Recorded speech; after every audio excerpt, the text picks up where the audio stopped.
السلام عليكم ومرحبا بكم على قناة عسل وتابل. اليوم راح تشوفوا معايا كيفية تحضير غاتو أوغي ولا غاتو بالروز. شوفوا معايا الفيديو الأخير. إلى عجبكم وحبيتوا تشجعوني خليوا لي أكبر عدد من اللايكات، بارطاجيوا الفيديو عبر مواقعكم الاجتماعية، شاركوا في القناة وما تنساوش فعلوا الجرس باش يوصلكم كل جديد قناة عسل وتابل. والآن شوفوا معايا الطريقة والمكونات ونبدأ بسم الله.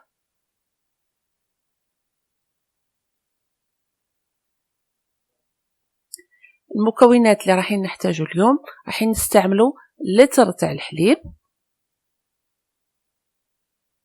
عندها 3 بيضات، 200 غرام سكر ولا كاس تاع 250 مليلتر يكون معمر، عندي 150 غرام تاع الروز، وعندي مبشور الليمونه. بالنسبه للكراميل عندي 100 غرام سكر والقليل من الماء.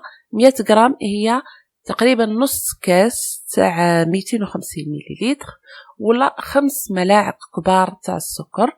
هنا في اناء نحطوه فوق النار، نحط السكر ونحط الماء ونحطه فوق النار يعني ونعسوها. الكراميل لازم تكتسب لون يكون شويه غامق، لكن لازم تعسوها يعني ما تخليوهاش وتروحوا لانها راح تحرق لكم.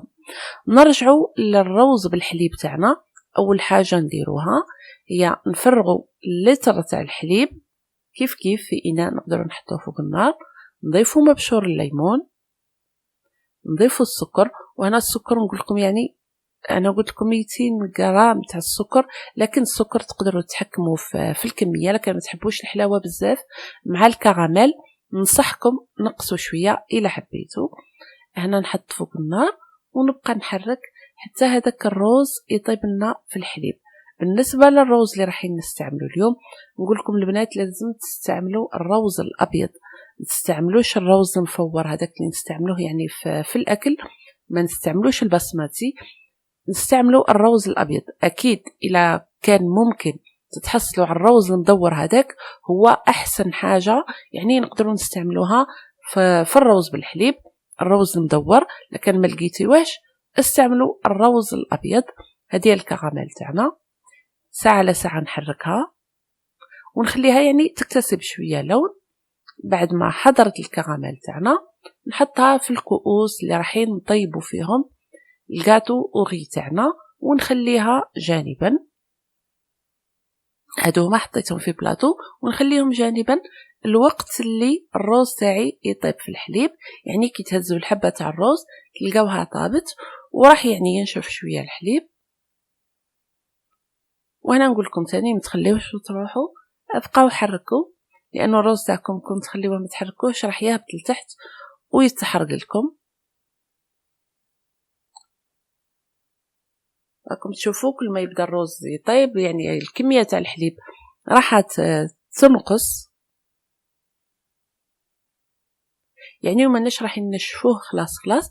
درك تشوفوا يعني الخليط اللي لازم تحصلوا عليه انا راهو قريب يطيب. وانا نقول لكم بالنسبه هنا يعني راهو مليح، هنا نحيهم فوق النار. ونقول لكم بالنسبه يعني للذوق انا حطيت زيت تاع القارص ولا قشور الليمون. نتوما حبيتوا ديروا فانيليا كما تقدروا ديروا مبشور البرتقال. هنا نحبسوا يعني الحبه تاع الروز تاعي طابت والخليط تاعي مازال فيه شويه يعني كميه تاع الحليب يكون هكا يعني كريمي الروز تاعنا. هذه هي. درك نبداو نضيفو في البيض، يعني حركي مليح لانه الروز تاعك سخون. كنت تحطي البيض وما تحركيش راح يطيبوا لك ويولي لك يعني البيض تاعك متكتل. نقول لك ضيفي وبالفوي يعني من الاحسن بالفوي خلطي باه البيض تاعك ما يطيبلكش في الروز. نخلطو مليح، هذا هو الخليط اللي لازم تحصلوا عليه. شوفوا معايا كيفاه راهو. ودرك نقسمو على الكؤوس يعني راح نطيبوا فيهم. كما راكم تشوفوا دار لي 6 كؤوس كما هادو. الكميه هذه يعني كميه كبيره بلتر حليب.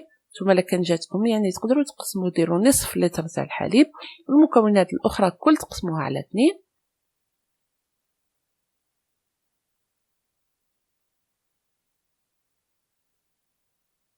درك الكؤوس هادو نحطوهم في بلاطو، لانه الوصفه تاعنا راح نطيبوها في الباماغي ولا في حمام مريم.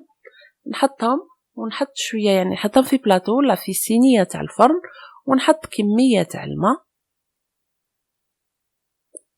وندخلهم للفرن حتى يكتسبوا اللون هذا، وتولي كي تدخلي فيهم الكوردون ولا السكين يخرج لك ناشف. هنا تعرفي باللي الكاطو تاع الروز تاعك راهو طاب. انا نقول لكم البنات خليوه شويه يولي دافي، يعني ما خليوهش حتى يبرد خلاص باه تديموليوه ولا باه تنحيوهم، يعني الكاطو تاع الروز تاعكم باه تنحوه من الليمول لازم يكون دافي، ما يكونش سخون بزاف وما يكونش بارد خلاص، لانه الكراميل هذيك راح تزيد تيبس وما تقدروش ديموليوه. نقول لكم كي يولي شويه دافي كي تروحوا للسخانه القويه، انا ديموليو الكاطو غي تاعكم ولا نحيوه من الليمول. هذا هو.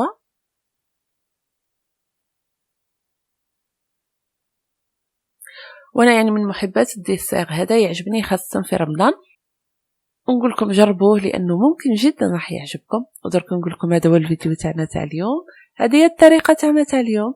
اتمنى يا ربي تنال اعجابكم. الى عجبتكم خليوا لي لايك وشاركوا في القناه. سلام.